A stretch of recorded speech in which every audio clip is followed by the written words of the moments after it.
Hi Grumps. So, Jimmy Kimmel's been suspended. Not because he's unfunny, though Trump reckons that's the real reason, but because he made some remarks about Charlie Kirk's shooting and how MAGA reacted. And now Jimmy Kimmel Live has been shoved off air indefinitely.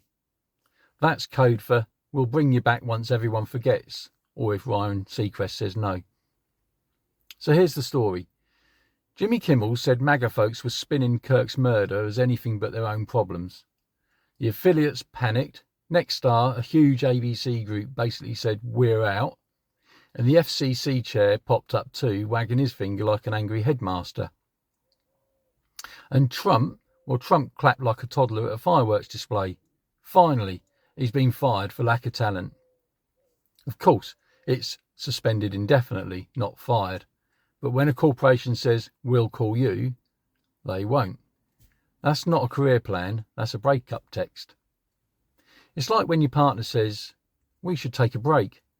Well, congratulations, you're single. Let's face it, people have said far worse on TV. One bloke on Fox once claimed wind turbines give you cancer, and he still has a show. Kimmel pointed out spin after a political murder, and suddenly he's more dangerous than anthrax in the water supply. If hypocrisy were a renewable energy, America wouldn't need oil. The FCC chair is suddenly worried about Kimmel's monologue, and that's like NASA stepping in because your nephew launched a paper airplane.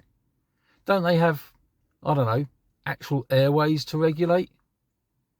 Next, they'll ban bad dad jokes on FM radio. This is a family station, no more puns about sausages. Everyone loves, we support free speech, but, and that but is the real sentence. It's like saying, I love rabbits, but only when they're dead and in a pie. Free speech in 2025 means you can say anything you like, as long as Jeff Bezos, Elon Musk and the Pope all sign it off first. Trump said Kimmel isn't funny, which is rich. Trump reviewing comedy is like Stevie Wonder judging a painting competition. Now, you might say, who cares? It's just Kimmel. But here's why it matters. If a late night host can be benched for monologue, what chance do you have in the pub when you say something that's slightly off? Next thing you know, you're banned from Wetherspoons for suggesting the curry was microwaved a bit too long. This wasn't a ratings call, this was pressure. Networks bent faster than a cheap garden chair.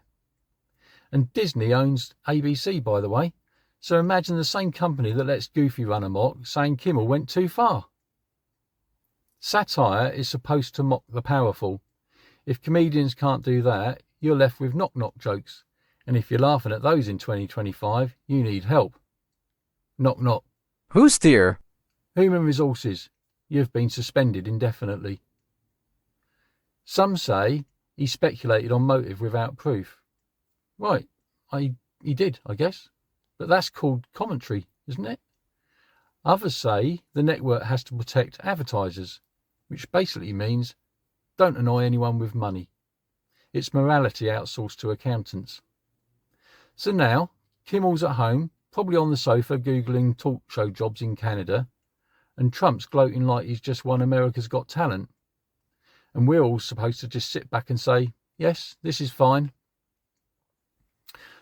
But this is the bigger issue.